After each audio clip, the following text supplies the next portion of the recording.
তাড়াতাড়ি খেয়ে নিতে হবে তো। Hello guys, welcome to our new blog. তো আজকের ব্লগটা একটু অন্যরকম হতে চলেছে, আর আজকের ব্লগটা আমার কাছে অনেক বেশি স্পেশাল আর মেমোরেবল হয়ে থাকবে। তো এই ব্লগটা তো ফেসবুকে আপলোড দিতেই হবে। এটা ছিল যেদিন ওকে স্কুলে ভর্তি করা হয় সেই দিনকার ব্লগ।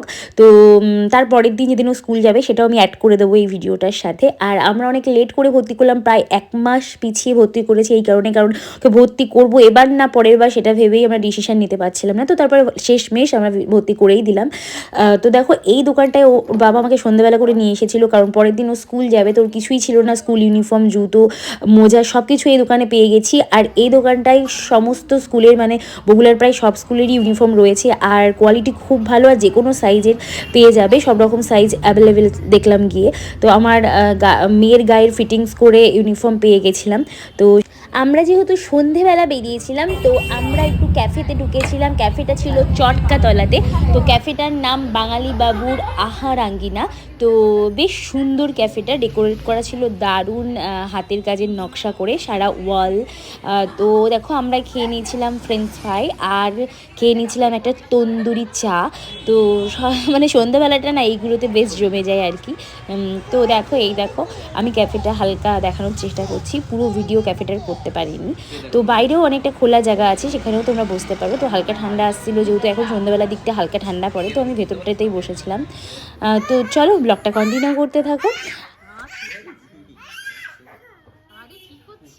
আর তন্দুরি চাটা আমার খাওয়ার পরে মনে পড়ছে যে ভিডিও করে নিই, তো এই যে তন্দুরি চাটাও একটু ভিডিও করে নিলাম। তারপর চলে এসেছিলাম বাড়িতে ফ্রেশ হয়ে। মাটন রান্না করেছিল আমার শাশুড়ি, তো সেই মাটন দিয়ে ওকে খাওয়াচ্ছিলাম। বলো ওই বাবা, তুমি কালকে স্কুল যাবে? বলো সবাই আমাকে অনেক অনেক আশীর্বাদ করো, যাতে আমি ভালো মানুষ হতে পারি, তাই না? তো চলো আমরা খাওয়া দাওয়া করে নিই। যেহেতু মেয়েকে 9:30টার মধ্যে নিয়ে আমাকে বেরোতে হবে, আর ওখানে গিয়ে স্কুলে আমাকে ওয়েট করতে হবে, কারণ প্রথম দিন মেয়ে কান্না করতে পারে, ও ছুটি হওয়া পর্যন্ত আমাকে ওয়েট করতে হবে, তারপরে একসাথে বাড়ি ফিরবো। তাই আমি সকাল 6টা নাগাদ উঠে পড়েছিলাম, আর তড়িঘড়ি রান্না চাপিয়ে দিয়েছি। একদিকে ভাত ভাজি অলরেডি হয়ে গেছে, আর করছিলাম তেলকুই একটু হালকা পাতলা মশলা দিয়ে, কারণ ও এই ধরনের খাবার খুব পছন্দ করে, খুব তাড়াতাড়ি খেয়েও নেয়।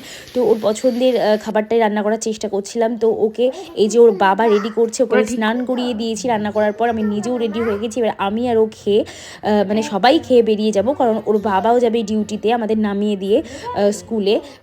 তো তারপরে আমাকে প্রতিদিন নিজেই নিয়ে যেতে হবে, যেহেতু বাবা বাড়ি ছিল, তো আমাদের নামিয়ে দেবে, ওর বাবাও খেয়ে বেরোবে। এই যে মেয়েকে আমি খাওয়াচ্ছি, এই যে দুগাল আছে, মুটমুট করে থুই ওর জন্য।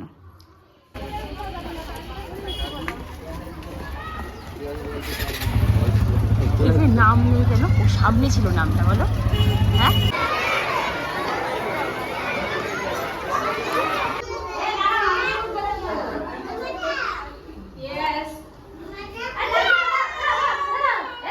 তো সবাই আমার মেয়েকে আশীর্বাদ করো যে আমার মেয়ে যেন মানুষ হতে পারে, প্রকৃত মানুষ হতে পারে। তো সবার কাছে এটাই আমার হার্টলি রিকোয়েস্ট। তো চলো আজকের মতো ব্লগটা এখানে শেষ করছি, টাটা।